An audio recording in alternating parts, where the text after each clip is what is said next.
This year has been something else altogether. I've had hard years and I've had good years, and this has been one of the harder years that we have had in our years of homeschooling. And today I want to share with you guys the ups, the downs, the things we loved, the things we ditched, and everything in between for my elementary kids this past year. So let's get started. To give you just a brief synopsis of this year, my daughter, my fourth child, was diagnosed with a couple of new things like secondary hypertension. She has had issues with some stomach gut issues. We've had biopsies as they found something in her lungs. We still don't have answers for that yet, although maybe by the time this video has come out, Lord willing, we will. But there's been many different things that we've gone through medically with her in this past year, and it's been very chaotic and crazy. It's required us to be going out of town. We have to drive several hours to get to our local children's hospital, and so it's definitely caused sort of a strain on our school year. And what I'm about to share with you guys kind of reflects that strain. So let's start out with the things that were originally on the list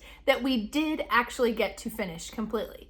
Me on a Map was a study done by Little School of Smith. It's something I utilized in our co-op classes to teach the preschool, kindergarten, first grade group, and they absolutely loved it. Me on a Map takes them through the book Me on a Map and teaches them about the different elements of things like your house, your room, your street, your city, your state, your country, your continent, and then the world. And it takes your kids through a mixture of activities, books, songs, and more to teach them about these things. It was a huge hit, and I would highly recommend it for your next co-op class. Is that it? Is that all I used on my original list that I finished from beginning to end? I think that might be all I actually planned to use, started using, and continued using all the way throughout the year, with the exception of Biblioplan and our Apologia Science. Those, let's talk about those. Apologia Science this year, we did land animals, and my girls loved it. They had such an absolute blast learning about it. I felt like it was easier to understand for the younger ages because it was something relatable to them. We got to go to the zoo a couple of times. We got to see in picture books different animals that we had learned about. At one point, I was watching and scrolling through a reel, and a reel of a chipmunk came up, and I said, "How many nuts does that chipmunk have in his mouth?"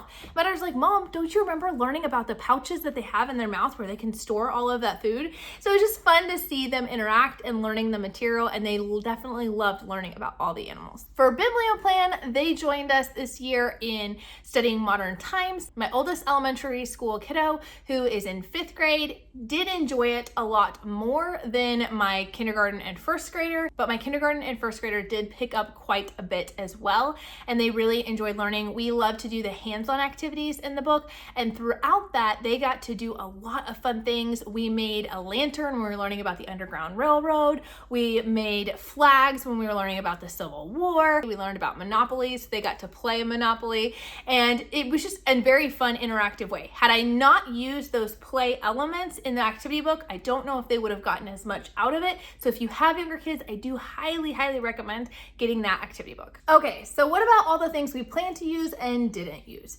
Most of them, it was not for any fault whatsoever of the actual curriculum company. If you guys don't already know, my friend Wendy from over at Plan Prep Pray was super sweet and offered to homeschool my 2 youngest girls so that I could give my daughter with all the medical needs a little bit more attention to be able to teach her and be able to take her to all of these appointments, and it has been a huge blessing. We did that in January. So January, we switched over their curriculum to what Wendy uses in her home.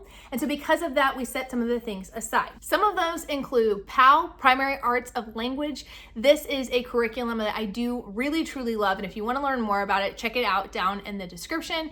It is a really fun, interactive, engaging curriculum for your kids. Ultimately, we set that aside so that they could go to Wendy's house. Now, for my daughter who stayed home, I could have continued with the PAL curriculum. However, I did decide to set that aside because she was really determined to finish All About Reading. She really likes All About Reading. And so ultimately we went back to that, and she is doing excellent with the process. She will finish level 2 this year, and then we'll dive into level 3 next year. Same with Math with Confidence. This is something we started for kindergarten for my littlest ones. We really loved it. I loved all the games. I loved how hands-on it was and how it only took 5 to 10 minutes a day. It was not really long lessons whatsoever, and the girls were picking up a lot of it. But again, we just switched over to using what Wendy's using, which is why we let it go. But we still play a lot of those games games and interact with those materials that I got with the program, so it's not a waste. Shortly before we actually started the school year, I actually had some testing done on my older elementary student, on my daughter with all the medical needs, and we realized that some of her curriculum needed to change drastically more to the way she thinks. There are some cognitive delays there. There is just a lot of different components going on with her education. And so in order to find the best fit, we actually never even started using Horizons Math. We were going to do level 3. She's done 1 and 2 already. We were going to start level 3 with them. We decided to not do that and switched over to using MathUC and using their alpha program because she needed more of a mastery approach. So they take the entire curriculum and focus on one concept at a time, and you master it completely. You focus the whole year on one section. So we decided to go that route with her. And if you want to learn more about kind of my thoughts on that and how I felt about that, be sure to subscribe because I'm going to have another video coming out on that soon. So what new have we added into our homeschool curriculum? Well, like I keep mentioning, my 2 youngest daughters went to Wendy's house and they started using CLE, Christian Light Education. They're using their math program and their learning to read program and just starting out with their language arts program. So that has been something that's been really fun with them. They're also starting to use All About Spelling 1 over there. And then my oldest elementary student here has been using All About Spelling 2. They're loving the new revisions to the program as there's more interactive material, easier to practice, and if you have to sit in a lesson for a little while, it doesn't feel like you're stuck. There's still something fun to do. We also added in IXL for my oldest elementary student, and that went phenomenal. We are just doing the language arts and the math aspect of it. I didn't want to go the history and science route. I just wasn't sure what they would teach. I know it's more from a secular perspective. I have zero problem teaching my kids about alternative worldviews or teaching them what other people believe. Zero problem. But when it comes to something I'm going to just hand off to my child and have them walk away, I kind of want to be more aware of when they're encountering that information and how they're encountering it. So we decided to just opt for the more basic package. Plus, it's less expensive that way. She's using it as a supplemental resource. It's not her core curriculum, but she does work on it every single day. It's nice because it has assessments to it. It helps identify her pain points, those areas that are a real struggle for her, and gives her specific problems just to work on reinforcing those. So instead of teaching a lot of material, it's more coming alongside and reinforcing those materials and helping them to grow in their skills. Now, 3 things that we didn't get to at all this year. And one I'm really sad about, the other 2 I'm fine with, is we never got around to typing.com. We were going to do that with my oldest elementary student, but because of all the medical things, we quickly had to shave off anything that was not kind of a bare necessity. And so because of that, we had to ditch the typing program. Maybe we'll pick it up next year, but honestly, if we do, it will not be part of school. It'll just be a fun extra thing. Also with that same student, I had originally planned to do the post-impressionist art from Have I Got a Story From You. I've done that before with my older son and he really enjoyed it. It's a video-based lesson. It teaches your kids about art history and has a few art projects involved. But again, those extras, they had to go. So once again, if she wants to look at it and do it in the future, I have no problem with that, but we're probably not going to incorporate it on the mandatory list. The one I was particularly crushed about not getting to was the Bible doctrine for little kids.